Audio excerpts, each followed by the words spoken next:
Hello, Journey Fellowship. This is Ken, back for Ken's Catch-Up. So this week, we're supposed to have read Leviticus 5 through 23.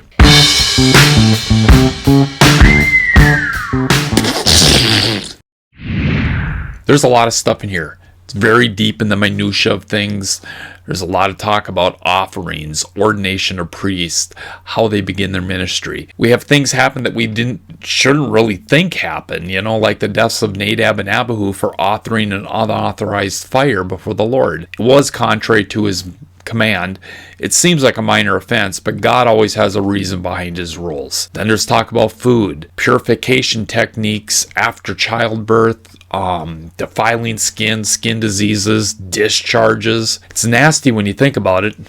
I'm a nurse and I think it's nasty. There's talk about atonement. And this is kind of a break for us because it focuses, it seems like, on Aaron, letting him know that he can't just come before the Lord whenever he wants. He must do a certain sacrifice before he does. But this pertains to all of us because the guilt of our sin has to be removed through a sacrifice.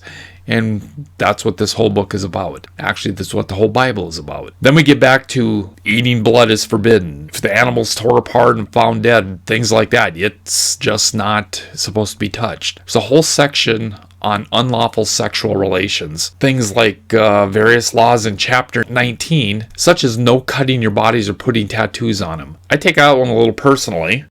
Carl will be talking more about this one today. It's punishments for sins and rules. This is chapter 20, and it's really inclusive. It covers a lot of stuff. Rules for priests, talk about unacceptable sacrifices and appropriate festivals to have. That's the gist of Leviticus right there. It's very detailed. You need to read it because it is finely detailed, and we can't get all of it in here.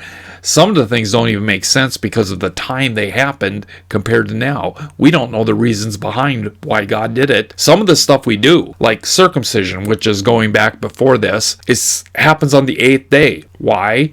Because a kid's vitamin K isn't high enough to handle it being done. They will bleed. And the 8th day is when a child's vitamin K is high enough to handle this. This is God's design, and that's why he said it this way. We can do it today right away, but we have ways to handle the extra bleeding they didn't have the ability to do then. There's a lot of little intricacies for all these reasons. Unlawful sexual relations, because they're coming in to an area and they're accepting people. They have the Egyptians in there where marrying mothers, sisters, daughters, sons, sex with animals is also stuff that these societies allowed. They had no rules. So rules are needed. An offering is needed for our failures. Even though Christ was not born at this point in time, this has given us the foundation of what our Christian life is based on. Were the Jewish people closer to being available to Christ when he came than they were at this point in time? I think so. I think that time frame in between helped them knit a society together and rules that it was acceptable. Just something to think about. We're all learning as we go here.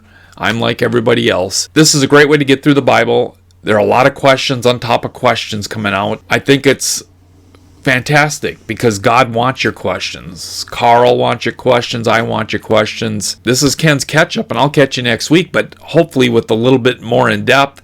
And I will actually be there in person. I will be there the week before and a few days after. If I haven't met you, introduce yourself to me. It's been a while since I've been there, since July, so I would love to meet you. If you want to go for coffee sometime, give me a holler. We'll make it happen. Until next time, catch ya.